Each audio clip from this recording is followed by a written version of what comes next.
नमस्कार दोस्तों, टाइटल और थंबनेल देख के आप सभी को अंदाजा लग गया होगा। आज के वीडियो लेक्चर के अंदर हम लोग चर्चा करने वाले हैं आपके बीकॉम प्रोग्राम और ऑनर्स के सेमेस्टर 6 के one of the most important subject GST and custom law को लेकर के। और आज के वीडियो लेक्चर के अंदर हम लोग काफी डिटेल में, काफी गहराई में जाकर के आपके जीएसटी के यूनिट 1 के तमाम पीवाईक्यूज को लेकर के चर्चा करने वाले हैं। देखिए, वैसे तो जीएसटी का कंप्लीट सिलेबस मैं अपने चैनल के ऊपर अपलोड कर चुका हूं, लेकिन आप में से काफी ऐसे स्टूडेंट है जो बार बार कमेंट कर रहे थे कि सर हमें एक बार पीवाईक्यूज का गो थ्रो करा दीजिए, ताकि हमें एक क्लैरिटी हो सके, हमें पता चल सके कि जो आपने कॉन्सेप्ट क्लियर करवाए हैं, जो भी आपने चैप्टर पढ़ाए हैं, उनसे एग्जैक्टली किस तरीके के क्वेश्चन, किस तरीके के सवालात हमारे फाइनल एग्जामिनेशन के अंदर आएंगे और किस तरीके से उन्हें टैकल करना है। तो फाइनली आज के वीडियो के अंदर मैं इसी मुद्दे पर आप सभी के साथ काफी डिटेल में, काफी गहराई में जाकर के चर्चा करने वाला हूं। उम्मीद करता हूं आप सभी इत्मीनान से इस वीडियो लेक्चर के दरमियान मेरे साथ आखिरी तक बने रहेंगे। और हाँ, अगर आपको ये वीडियो हेल्पफुल लगता है, कंटेंट यूजफुल लगता है, तो इस वीडियो को लाइक करके अपने तमाम दोस्तों के साथ शेयर जरूर करेंगे। तो विदाउट वेस्टिंग द टाइम चलिए शुरू करते हैं।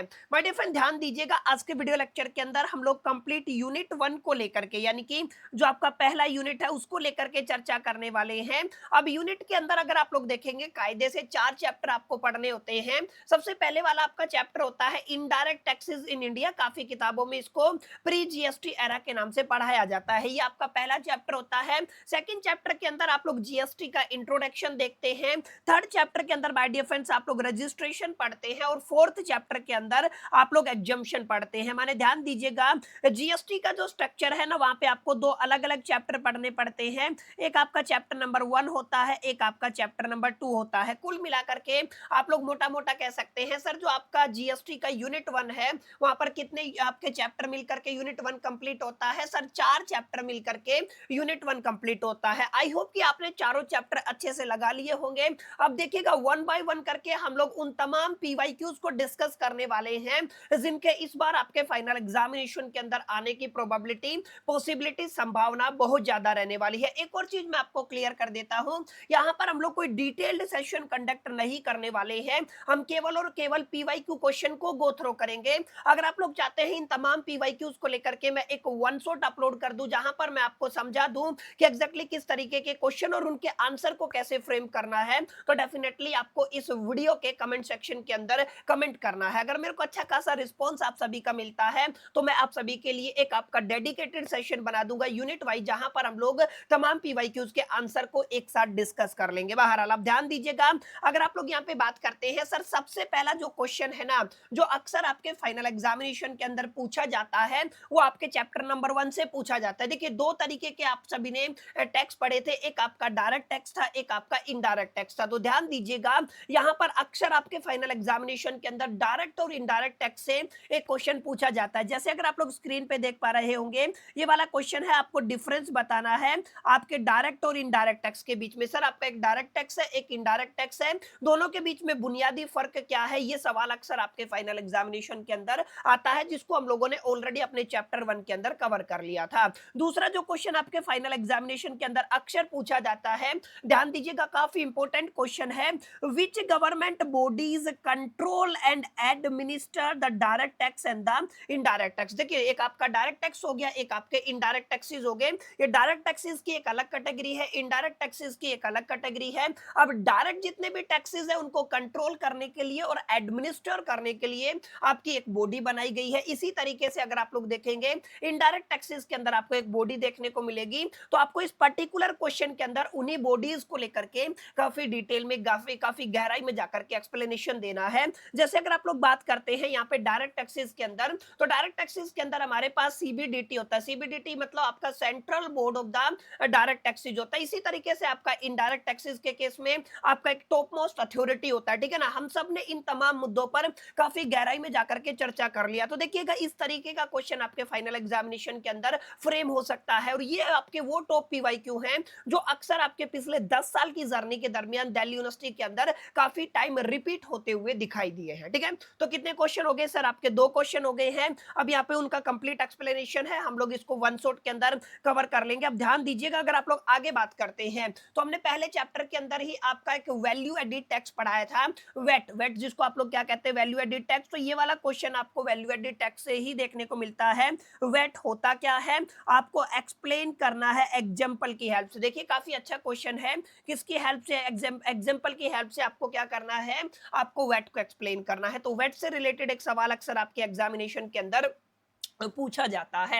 एक और सवाल ध्यान दीजिएगा। अच्छा, यहाँ पे क्वेश्चन नंबर की सीक्वेंसिंग पे मत जाइएगा, हो सकता है क्वेश्चन नंबर 5 के बाद आपको 6 भी दिख जाए और डायरेक्ट 10 भी दिख जाए, क्योंकि ये हम लोगों ने अपनी जो लिस्ट तैयार की थी ना उसका सीक्वेंसिंग है, तो मैंने उस सीक्वेंस को डिस्टर्ब नहीं किया है। ऑटोमेटिकली आप लोग नंबर वाइज कैलकुलेट मत कीजिएगा, बस क्वेश्चन पर ध्यान दीजिएगा। अगला क्वेश्चन आपका क्या रहेगा, जो पहले हिंदुस्तान के अंदर प्री जीएसटी एरा था, उस टाइम से पहले, यानी कि जो आपका सॉरी आपका जीएसटी से पहले का जो टाइम पीरियड था, प्री जीएसटी एरा था, वहां पर आपके क्या काम करता था, आपका इनडायरेक्ट टैक्स सिस्टम काम करता था। तो उस इनडायरेक्ट टैक्स सिस्टम की कुछ डीमेरिट्स थी, जिनके चलते आपके जीएसटी को इंट्रोड्यूस किया गया था। तो आपको बताना है जो आपका indirect system of the tax होता था उसके अंदर क्या क्या डीमेरिट्स थी। और मैं आप सभी से रिक्वेस्ट करूंगा डीमेरिट्स के साथ, डिसएडवांटेजेस के साथ आप सभी को एडवांटेजेस को भी प्रिपेयर कर लेना है, क्योंकि अक्सर इस तरीके का सवाल आपके फाइनल एग्जामिनेशन के अंदर पूछा जाता है। अब अगला क्वेश्चन आपके चैप्टर नंबर 2 से पूछा गया है, जहां पर आप लोग जीएसटी का एक इंट्रोडक्शन देखते हैं। यहाँ पे आपको जीएसटी के स्ट्रक्चर को एक्सप्लेन करना है। सर जीएसटी का स्ट्रक्चर माने तो जैसे हमने पढ़ाया था, इंडिया एक आपका डेमोक्रेटिक और रिपब्लिक कंट्री है। हिंदुस्तान की गवर्नमेंट के अंदर या हिंदुस्तान के अंदर फेडरल सिस्टम फॉलो किया जाता है, पावर्स को सेंट्रल लेवल पे और स्टेट लेवल पे डिस्ट्रीब्यूट किया गया है। इसी तरीके से जीएसटी के अंदर भी आपको 4 तरीके के अलग अलग जीएसटी देखने को मिलते हैं। आपका सीजीएसटी हो गया, आईजीएसटी हो गया, यूटीजीएसटी हो गया। इस तरीके से आप लोग क्या करते हैं, जीएसटी हो गया। टोटल कितने तरीके के जीएसटी हैं, 4 तरीके के जीएसटी है। उन 4 तरीके के जीएसटी को माय डियर फ्रेंड्स आपको यहां पर काफी डिटेल में एक्सप्लेन करना होगा, अगर इस तरीके का क्वेश्चन आपके फाइनल एग्जामिनेशन के अंदर एग्जामिनर पूछता है। आई होप कितनी बातें क्लियर रही होंगी, ये आपको समझ में आ गया होगा कि भैया किस किस तरीके का क्वेश्चन आप सभी से पूछा गया। ठीक है, अब चैप्टर 2 से जो सेकंड क्वेश्चन आपका जीएसटी काउंसिल से बनता है, और एक क्वेश्चन आपका जीएसटीआई यानी कि गुड्स एंड सर्विस टैक्स ने जो आपका नेटवर्क है उससे बनता है, मैंने बताया था। और एक आपका जो स्टेट कंपनसेशन मैकेनिज्म है, वहां से भी एक क्वेश्चन बनता है। मैंने पहले भी बताया था कि भैया इनको जरूर तैयार कर लीजिएगा, अक्सर यहाँ से सवाल आता है। तो ध्यान दीजिएगा, अगला जो क्वेश्चन है वो इसी से है। आपको जीएसटी काउंसिल के ऊपर शॉर्ट नोट लिखना है। और अगर आप लोग आगे चलते हैं तो आपको जीएसटी को एक्सप्लेन करना है, goods and service tax network को एक्सप्लेन करना है। ठीक है, जो आपका एक आईटी बैकबोन है जीएसटी के अंदर, उसको काफी डिटेल में, काफी गहराई में जाकर के डिस्कस करना है। इसके अलावा मैंने पहले भी बताया था, जो आपका स्टेट कंपनसेशन मैकेनिज्म होता है जीएसटी के अंदर, उसको एक्सप्लेन करना है। तो ध्यान दीजिएगा, आपको एक शॉर्ट नोट लिखना है, state compensation mechanism under the GST के ऊपर। अक्सर ये क्वेश्चन आपके फाइनल एग्जामिनेशन के अंदर रिपीट होते हैं। अगर केवल आप इन क्वेश्चन को भी प्रिपेयर कर लेते हैं तो इतना मैं आपको श्योरिटी दे सकता हूं, आपके फाइनल एग्जामिनेशन के अंदर यूनिट 1 से इनसे बाहर आपको कोई भी क्वेश्चन देखने को नहीं मिलेगा। चलिए आगे बढ़ते हैं, अगले क्वेश्चन को डिस्कस करते हैं। अगला क्वेश्चन रहेगा आपके रजिस्ट्रेशन से। सर किस किस को जीएसटी रजिस्टर कराना पड़ता है? तो हमने पढ़ा था एक ऐसी लिस्ट होती है जहां पे मैंडेटरी रजिस्ट्रेशन होता है, एक आपने पढ़ा था थ्रेशोल्ड के बिहाफ पे जीएसटी रजिस्ट्रेशन, और एक हमने पढ़ा था कि एक ऐसी लिस्ट भी होती है जहां पे जीएसटी रजिस्ट्रेशन कराने की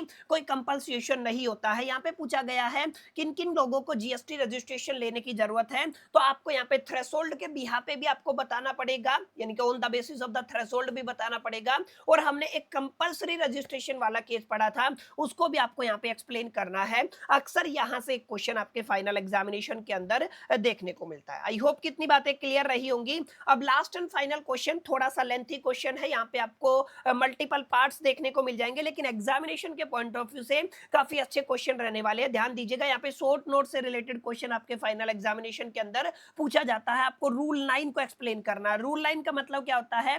verification of the application and the approval. आप सभी ने पढ़ा होगा कि जब आप लोग जीएसटी रजिस्ट्रेशन करते हैं ना, तो रजिस्ट्रेशन के टाइम पे आपका एक प्रॉपर ऑफिसर होता है जो आपकी एप्लीकेशन को वेरीफाई करके अप्रूवल करता है, तो उसको कंप्लीट एक्सप्लेन करना है। इसके अलावा आपको issue of the registration certificate rule number 10 के ऊपर टिप्पणी करनी है, शॉर्ट नोट लिखना करना है। इसके अलावा आपको separate registration for the multiple business verticals rule number 11 को एक्सप्लेन करना है। अच्छा, हमने पढ़ा था registration for the TDS and TCS person, rule number 12 को आपको एक्सप्लेन करना है। इसके अलावा जो आपका एनआरटीपी होता है, सीटीपी आपका कैजुअल टैक्सेबल पर्सन और एक आपका NRTP non residential taxable person, इससे रिलेटेड एक क्वेश्चन आपके फाइनल एग्जामिनेशन के अंदर। देखिए एनआरटीपी से रिलेटेड रूल नंबर 13 है और आपका जो रूल नंबर 14 है वो आपका grant of the registration process से जुड़ा हुआ। ठीक है, प्लीज प्लीज प्लीज इस चीज को भी अपने दिलो दिमाग और जहन के अंदर रखिएगा। इसके अलावा रूल नंबर 15 को एक्सप्लेन करना है, extension in the period of operation by the casual और the non residential taxable person. अच्छा, suo moto registration rule number 16 रहेगा, काफी इंपॉर्टेंट। एक लास्ट क्वेश्चन आपका रहेगा, आपको बताना है यूनिक आइडेंटिफिकेशन नंबर यूआईएन से रिलेटेड आपको एक शॉर्ट नोट तैयार करना है और display of the registration certificate and the GST से रिलेटेड भी एक शॉर्ट नोट अक्सर आपके फाइनल एग्जामिनेशन के अंदर पूछा जाता है। तो माय डियर फ्रेंड्स, ये कुछ ऐसे क्वेश्चन है जिनको अगर आप लोग तैयार करते हैं, ले दे करके आपके 7 से 10 क्वेश्चन बनते हैं, मैक्सिमम 7 से 10 क्वेश्चन बनते हैं, जिनको अगर आप लोग प्रिपेयर कर लेते हैं तो इतना मैं आपको श्योरिटी दे सकता हूं, इनसे बाहर आपको आपके फाइनल एग्जामिनेशन के अंदर एक भी क्वेश्चन देखने को नहीं मिलेगा। चाहे आप लोग प्रोग्राम के स्टूडेंट है, चाहे आप लोग ओनर्स के स्टूडेंट है, चाहे आप लोग रेगुलर एसवाइल एनसी वेब के स्टूडेंट है। ठीक है, यहां पर मैं अगर न्यूमेरिकल पॉसिबल है तो मैं न्यूमेरिकल भी डालता है, क्योंकि यहां से न्यूमेरिकल नहीं आएगा, 101% आपको थ्योरेटिकल क्वेश्चन देखने को मिलेगा। उम्मीद करता हूं माय डियर फ्रेंड्स, ये 8-10 मिनट का छोटा सा वीडियो आप सभी को अच्छा लगा होगा, वीडियो आपको यूजफुल लगा होगा, सेशन आपको पसंद आया होगा। सेशन अच्छा लगा तो इस वीडियो को लाइक जरूर कर दीजिएगा, दोस्तों के साथ शेयर करना मत भूलिएगा। पहली दफे चैनल पे आए हैं तो सब्सक्राइब करके बेल आइकन को जरूर प्रेस कर दीजिएगा। इस वीडियो के अंदर इतना ही, मिलते हैं नेक्स्ट वीडियो के अंदर, जब तक के लिए मैं तो so all the best, till the keep learning.